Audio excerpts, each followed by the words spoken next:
भगवान की। आचार्य गुरुदेव श्री विद्यासागर जी महाराज की। आचार्य समय सागर जी महाराज की।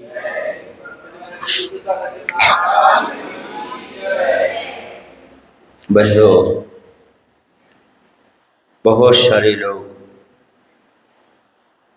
धर्म मार्ग पर बढ़ते हुए धर्म की परिभाषाओं को अपने हिसाब से परिभाषित करते हैं। उस सब परिभाषाओं का उद्देश्य होता है आत्म कल्याण करना।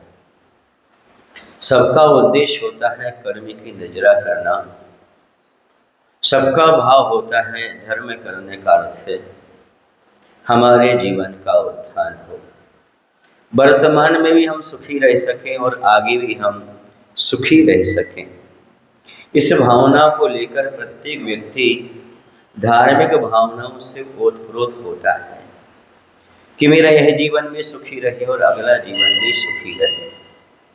तो ऐसा कौन सा उपाय है जिससे हमारा यह जीवन भी सुखी रहे, अगला जीवन भी सुखी रहे? ऐसा कौन सा धर्म है, ऐसा कौन सा तत्व है? तो आचार्य कहते हैं जीवानम लक्षणम धम्मो, जीवों की रक्षा करो, तुम्हारी रक्षा होगी, यह भाव भी तुम्हारा सुखी रहेगा और अगला भाव भी तुम्हारा सुखी रहेगा। जीवों की रक्षा करना परम धर्म कहा। जीवानम लक्षणम धम्मो, जीवों की रक्षा करोगे, तुम्हारी रक्षा होगी, जीव सुखी रहेंगे, तुम सुखी रहोगे, तुम्हारे माध्यम से जीव दुखी रहेंगे तो आप भी दुखी रहोगे। ये नियम है। इसलिए कहा जियो और जीने दो। भगवान महावीर का शुभ संदेश जियो और स्वयं सुख से जियो और दूसरे को सुख से जीने दो। इसी का नाम जीवन है, इसी का नाम व्यवहार धर्म। सुखी रहना इस जीवन में, दूसरे को सुखी करो।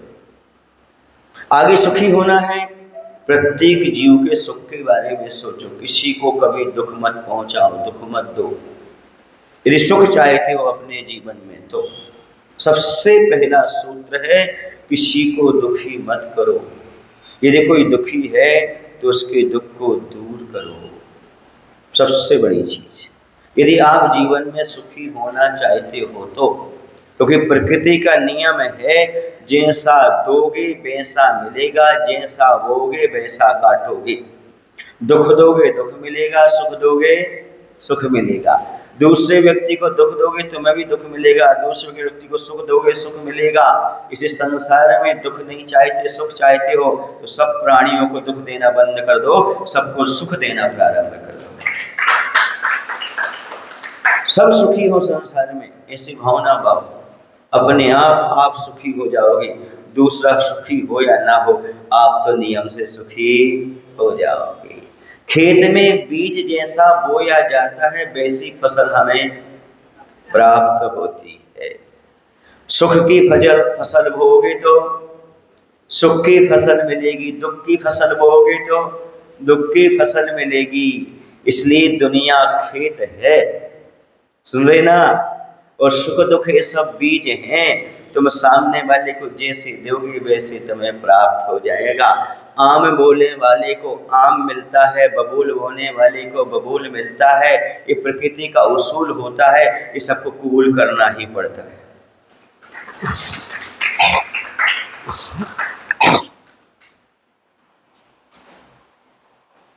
तो सुख दोगे सुख मिलेगा, दुख दोगे दुख मिलेगा। जो तुम बोओगे वो तुम्हें प्राप्त होगा। तुम क्या चाहते हो दुनिया से? सुख। तो आज से क्या प्रारंभ कर दो दुनिया को देना? क्या बंद कर दो? दुख देना, क्योंकि आप दुख नहीं चाहते। पर हमारे साथ होता ये है, हम चाहते तो सुख है और देते दुख है। इसलिए आज तक हम सुखी नहीं हो पाए, हमें सुख नहीं मिल पाया। हम दूसरों को सुख देना प्रारंभ कर देंगे, निश्चित मानिएगा कल से आपका दुख मिट जाएगा और आप भी सुखी हो जाओगे। आप भी सुखी हो जाओगे। बस भगवान से एक ही प्रार्थना करना, भगवान जानबूझकर मैं किसी को दुखी ना करूं, ऐसी शक्ति बुद्धि दे दो हमें। हमारे माध्यम से कोई व्यक्ति दुखी ना हो। अब वो अपनी वजह से हो रहा है तो होने दो, पर मैं किसी को जानबूझ करके दुख ना पहुंचाऊं। मुझे ऐसी बुद्धि दे दो, ऐसी सद्बुद्धि दे दो, ताकि मेरे माध्यम से संसार में कोई व्यक्ति दुखी ना हो। भगवान, मेरे मन से, मेरे वचन से, मेरे काय से किसी को दुख ना पहुंचे। मैं ऐसे वचन बोलूं कि किसी के दुख को दूर करे, किसी को दुखी ना करे। वरना होता ये है कि हमारी करुणा और पीड़ा का कोई जवाब नहीं। हम मलहम वहां लगाते जहां घाव ही नहीं। समझ आ रहा, नहीं आ रहा आपको? हाँ, कई बार हमारी करुणा पीड़ा ऐसी होती है कि जहाँ घाव नहीं वहाँ पर मलहम लगाते हैं। अर्थात जो दुखी नहीं है उसको सुखी करने की सोचते हैं, जो सुखी है उसके दुखी है उसके बारे में सोचते ही नहीं है। भरे पेट को भोजन कराते हैं, खाली पेट का कोई सोचते ही नहीं। समझ आ रहा ना? इसलिए याद रखना, हमारी करुणा पीड़ा का कोई जवाब नहीं। हम मलहम वहाँ लगाते जहाँ पर घाव ही नहीं। तो ऐसी मलहम नहीं लगाना, जहाँ घाव हो वहाँ पर लगाना। अर्थात सुखी के बारे में कम सोचो, जो दुखी हैं वो सुखी हो जाए, ऐसा भाव अपने अंदर पैदा करने का प्रयास करो। हमारे पास मन भी है, वचन भी है, काय भी है। हम वचनों से ज़्यादा दुखी करते लोगों को। पता नहीं कब कौन से शब्द बोल देते तो सामने वाले को पीड़ा उत्पन्न हो जाती है। ये नियम, जिसकी जवान पर लगाम नहीं है वह कहीं सुखी नहीं रह सकता। उसकी जिसकी जवान पर लगाम है वो कहीं भी चला जाए हमेशा सुखी रहेगा, सबका चहेता बनेगा।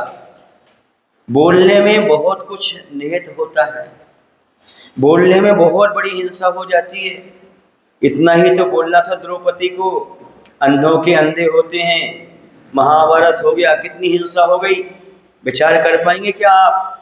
बोलो ना, कितने सैनिक मारे गए होंगे। क्या कितना बोला था?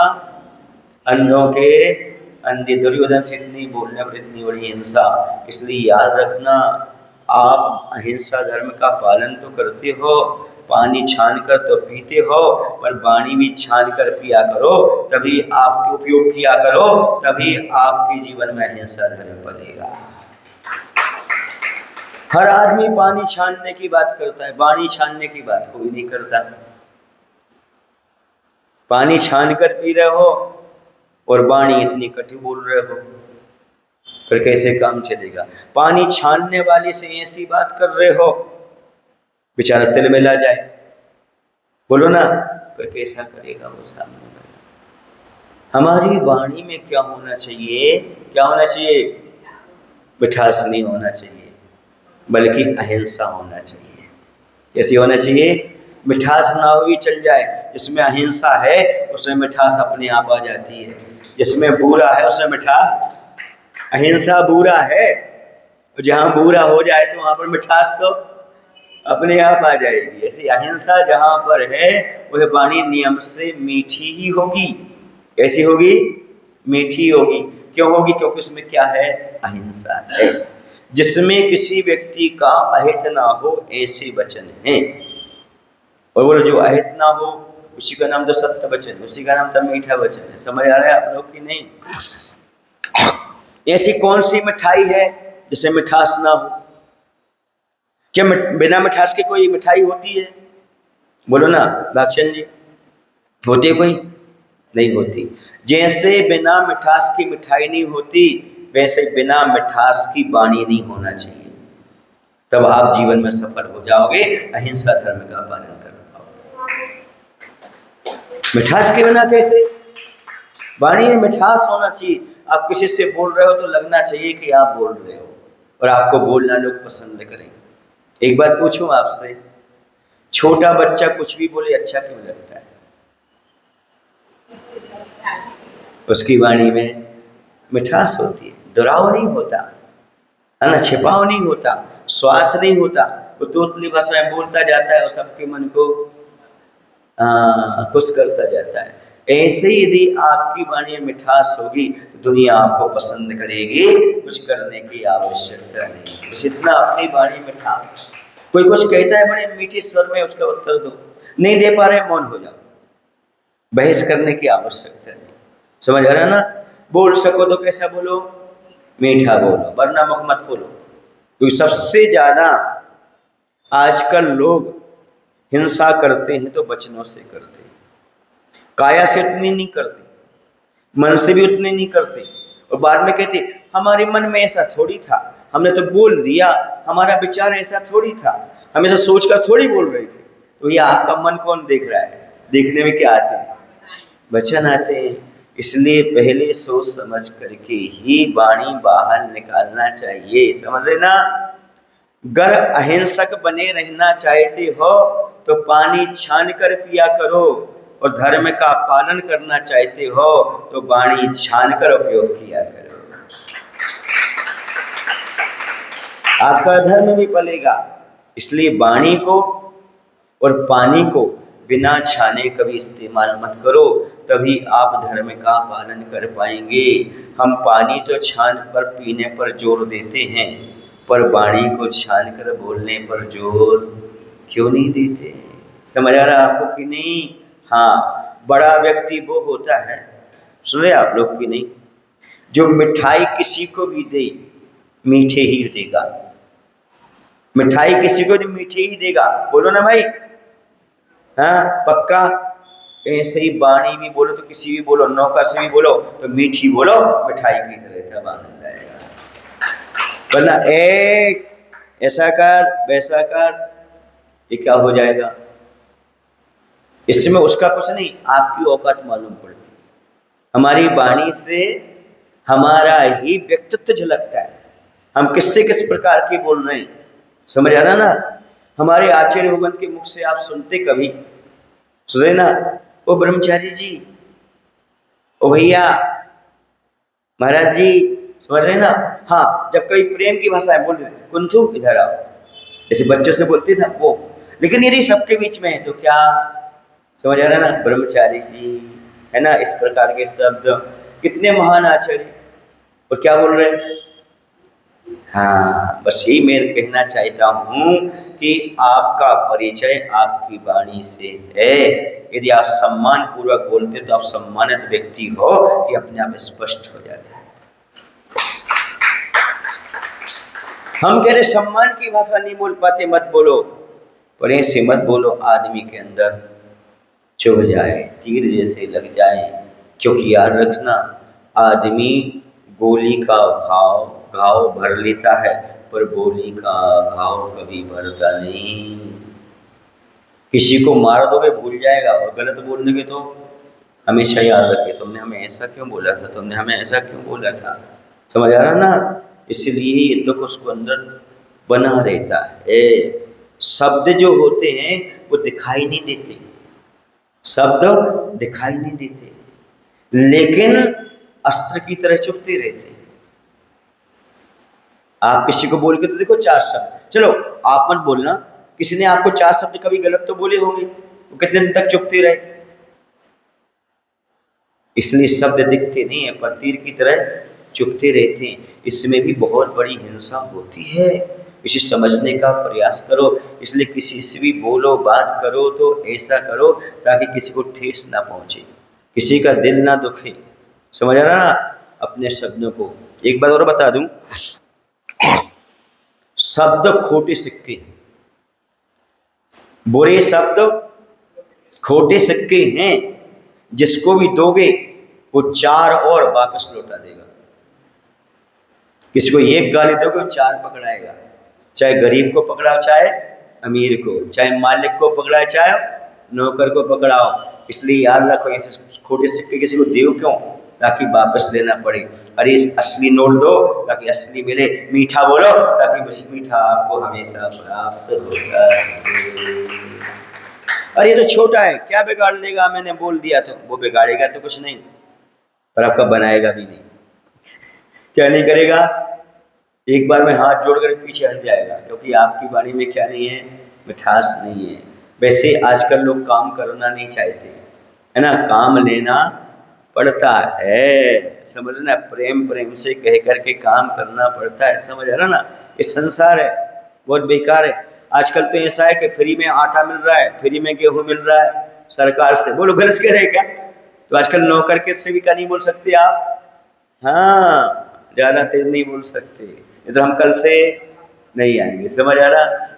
मेरा ये बात तो छोड़ दो, मेरा ये कहना है हम धार्मिक हैं। कौन है? तो हमारा क्या कर्तव्य बनता है? प्रत्येक जीव को समान देखें ना हम। क्या देखें?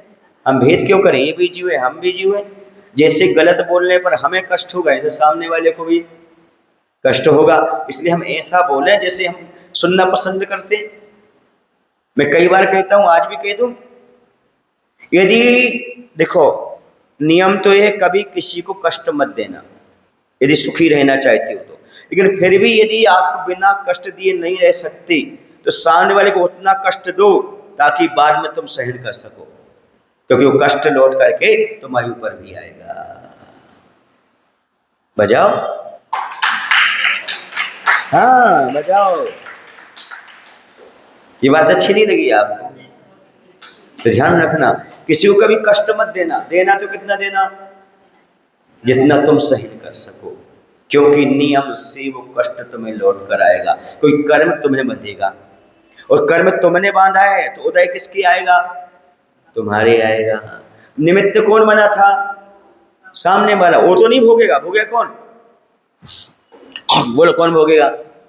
हाँ, मान लो एक कुत्ते को देखकर आपने उसके साथ दुर्व्यवहार किया, वो आपका कुछ नहीं बिगाड़ सकता, लेकिन कर्म का बंध तो होगा। बिगाड़ेगा कौन तुम्हें?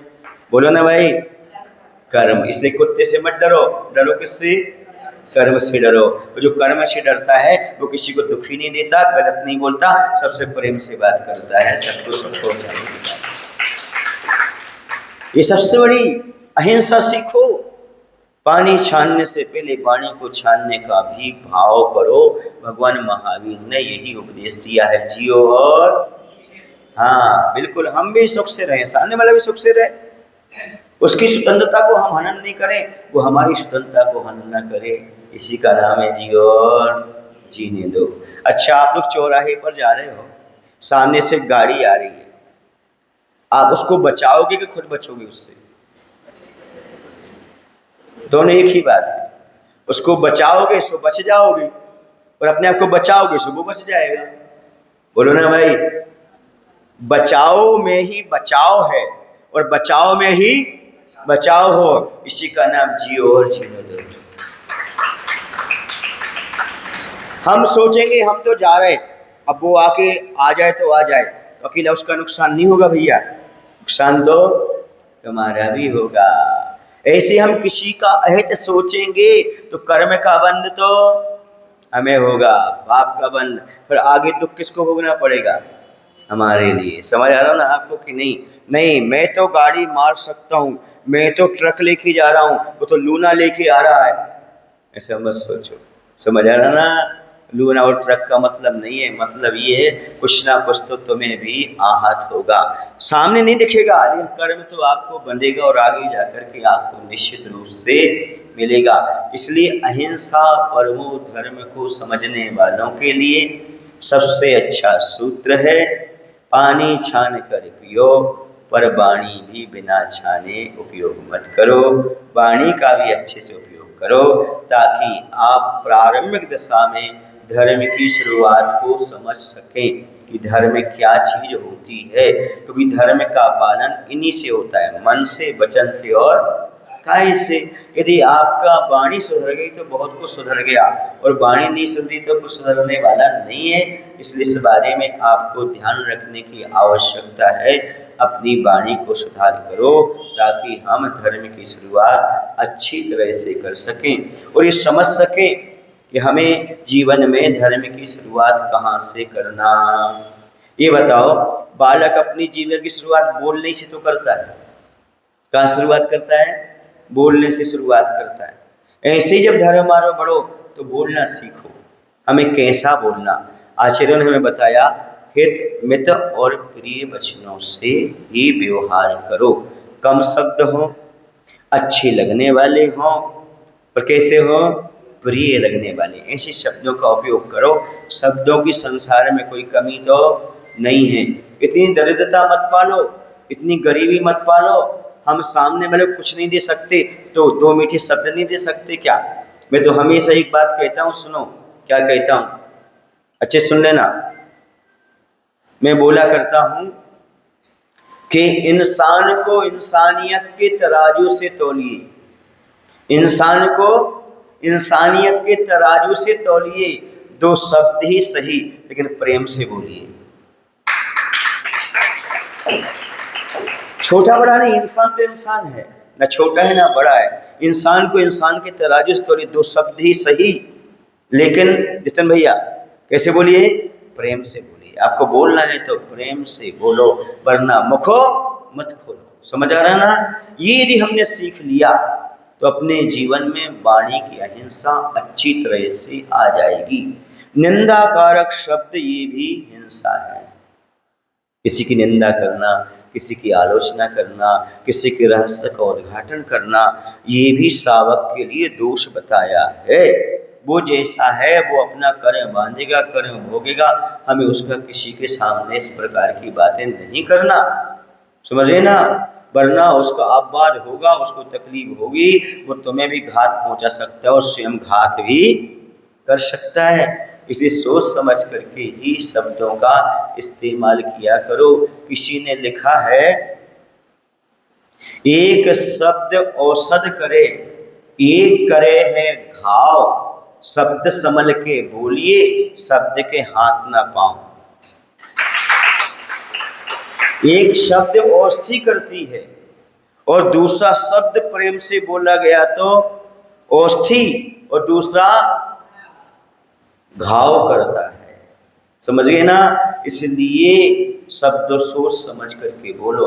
उसके ना हाथ होते हैं ना उसके पांव होते हैं, इसलिए जैसे चाहो वैसे इस्तेमाल मत करो।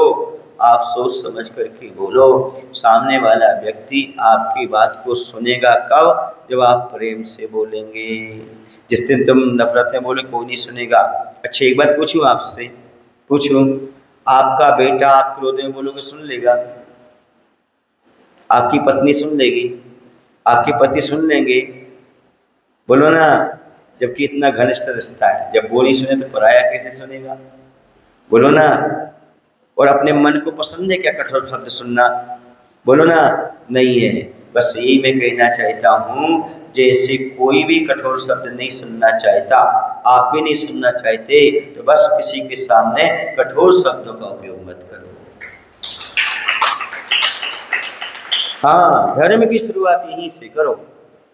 अपनी वाणी पर कंट्रोल करो, बस तुम्हारी धर्म की शुरुआत यहीं से हो जाएगी। वरना लोग कहेंगे वे बड़े तो बने फिरते हैं धर्मात्मा, पर बोलते ऐसे हैं जैसे हो कसाई। फिर कैसे? ऐसे शब्दों का उच्चारण कोई करे उससे पहले अपने वाणी को क्या कर लो? संभाल लो। वाणी संभल गई, परिवार संभल गया। वाणी संभल गई, समाज संभल गई। यदि हमारे वचन संभल गए तो सब कुछ संभल गया। और एक वचन में सारा परिवार बिखर जाता है ना? थोड़ी सी शब्दों में समाज टूट जाती है। थोड़ी थोड़ी बातों में पता नहीं क्या क्या झगड़े हो जाते हैं। मैंने तो देखा है, महान से महान युद्ध का भी कोई कारण रहा है तो आपसी वार्तालाप रहा है।